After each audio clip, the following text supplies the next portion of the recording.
1913, at age 38, Carl Jung began hearing voices. Not metaphorically, he heard them. A voice said, "You are about to enter the service of the soul." He didn't run from it. He didn't medicate it. He sat down at his desk, opened a blank red leather book, and started writing. For 16 years. In secret. Nobody knew. Not his wife, not his children, not his colleagues. What he produced is either the greatest map of the human mind ever created, or the diary of a madman. Jung himself wasn't sure which. His family locked it in a Swiss bank vault after his death. They were afraid of it. For 48 years, nobody saw it. When it was published in 2009, it became the most expensive book in its category in publishing history. 12 philosophers have tried to answer one question.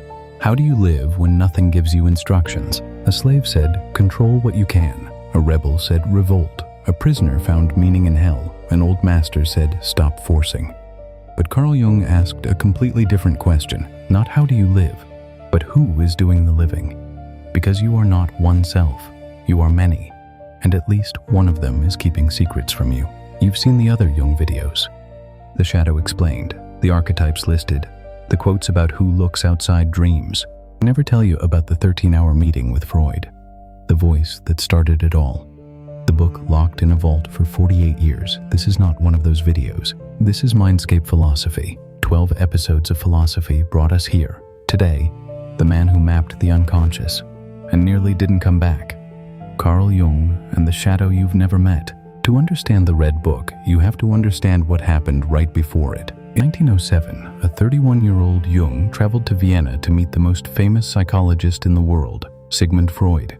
Their first conversation lasted 13 hours. 13. Freud was so impressed that he canceled his next patient. He declared Jung his crown prince, his chosen successor. For 6 years, they were inseparable. Letters, visits. Freud saw Jung as the one who would prove psychoanalysis was universal. But there was a problem. Freud believed everything came down to sex. The libido. Jung said, no, there's something deeper, something spiritual. In 1913, the break came. Freud wrote Jung a letter ending their relationship. Jung was devastated. His mentor, his father figure, had abandoned him. Jung later said he felt a moment of inner darkness, and that's when the visions started. In October 1913, Jung had a vision. He saw a monstrous flood covering all of Europe. Thousands drowning, civilization crumbling. He thought he was going insane. 9 months later, World War I began. Jung had seen it coming. Jung didn't know if he was a prophet or a madman, so he did the most rational thing possible. He started writing it all down, night after night. He called it his confrontation with the unconscious. He developed a technique, active imagination, sitting with the images, speaking to them, letting them speak back. The Red Book is not typed. It is handwritten, calligraphy, illuminated like a medieval manuscript. Jung painted his visions, serpents, temples, mandalas. A wise old man named Philemon emerged from the visions and became his inner guide. Jung filled 205 pages of a massive red leather folio. He worked on it for 16 years. When he finished, he closed it. He never published it. He showed it to almost nobody. His family, after his death, were so disturbed by its contents that they locked it in a bank vault. For 48 years, the most important book Jung ever wrote was not available to the world. When published in 2009, the first edition sold out instantly. It forced the world to rethink Jung, not as a psychologist, but as something closer to a shaman, a man who went into the darkness and came back with a map. So what did Jung find down there? He found a structure, an architecture, not one self, many. First, the ego. The story you tell yourself about who you are, your name, your job, your memories. It feels like you, but it's just a character. Second, the persona, the mask, LinkedIn profile, Instagram grid, the version that says I'm fine when you're not. Jung said the persona is necessary, but confusing the mask for your face is how you lose yourself. Third, the shadow. This is the big one. Everything about yourself you refuse to see, not because it's evil, because you're ashamed of it. Your anger, your jealousy, your wildness, your hunger. Jung said the shadow is 90% pure gold. Everything you suppressed because someone told you it wasn't acceptable. That's where your power is hiding. The shadow is not a monster, it's a locked room, and you have the key. Fourth, the anima and animus. Every man has an inner woman. Every woman has an inner man. Your relationships and creativity are shaped by this inner figure you may never have met. Fifth, the self. Not the ego, the totality. The person you were meant to become before life narrowed you down. Jung called the journey toward it individuation. Beneath all of this, the collective unconscious. Below your personal memories, there's a deeper layer, a shared human inheritance, archetypes. Jung invented this word, the hero, the mother, the shadow, the trickster, the wise old man. These aren't just stories. They're templates in your psyche running your life, whether you know it or not. Carl Gustav Jung was born in 1875 in a small Swiss village. His father was a pastor who had lost his faith but kept preaching anyway. Young Carl watched the gap between what his father said and believed. As a child, Jung carved a small wooden figure and hid it in the attic. He would visit it in secret, leave it messages, ask it questions. He was already practicing what he would later call active imagination. In 1922, Jung bought land on Lake Zurich and began building a stone tower. Bollingen. No electricity, no running water. He cooked over a fire, carved stones with inscriptions. One reads, "Called or not called, God will be present." He carved it himself. In 1944, Jung had a heart attack and nearly died. He described floating 1,000 miles above the Earth, seeing the planet from space, the coast of Africa, the Mediterranean, the Red Sea.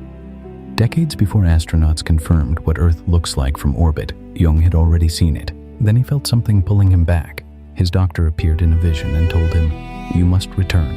He woke up. The shadow is not the evil part of you. The shadow is the hidden part. The part you suppressed because someone told you it wasn't acceptable. What makes you irrationally angry at someone? That's your shadow recognizing itself. The quality you cannot stand in another person is almost always a quality you've buried in yourself. Jung called this projection. Cancel culture, from a Jungian perspective, is collective shadow projection. We see our own capacity for cruelty in someone else and destroy them for it. The shadow contains not just your darkness, but your greatness, your unexpressed creativity, your unclaimed power, your capacity for joy. Jung said, "The shadow is a moral problem that challenges the whole ego personality. You cannot integrate it by thinking about it. You have to feel it. The energy you spent hiding, the effort of maintaining the mask, of keeping the shadow suppressed, that energy isn't free. It costs you.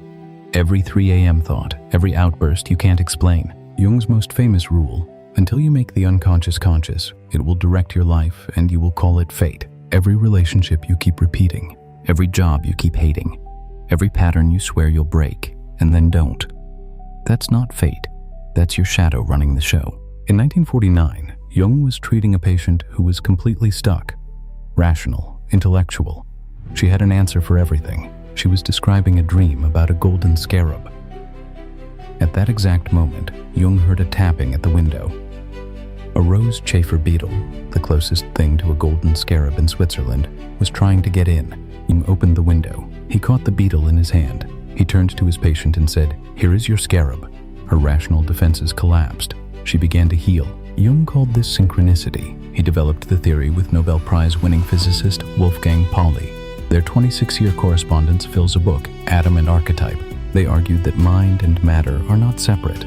There is a field of meaning that connects everything, the number that keeps appearing, the person you think of who calls, the book that falls open to exactly the page you needed. Not random, meaningful.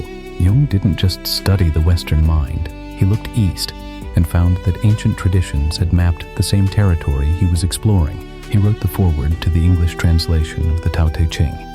He said Lao Tzu had discovered 2,500 years earlier what Jung spent his life trying to map.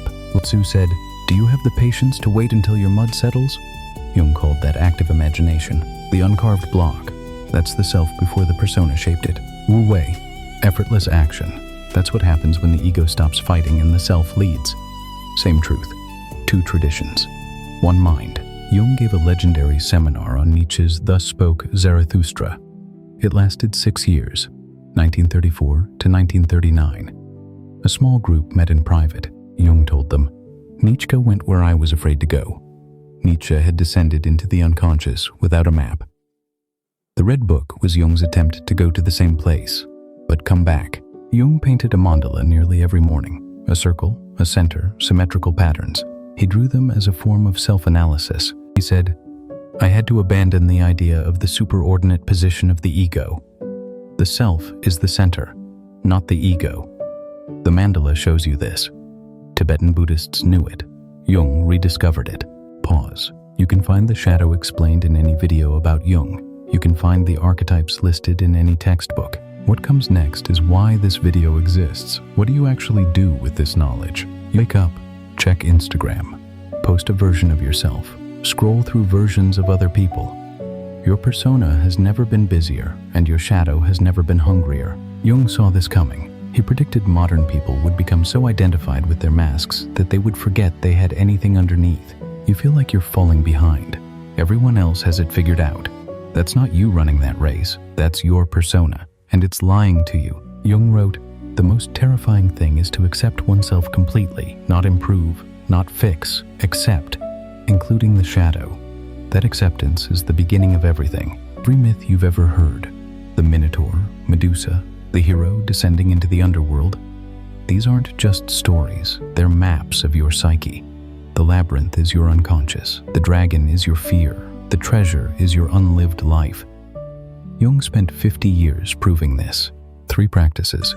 1. The projection spot.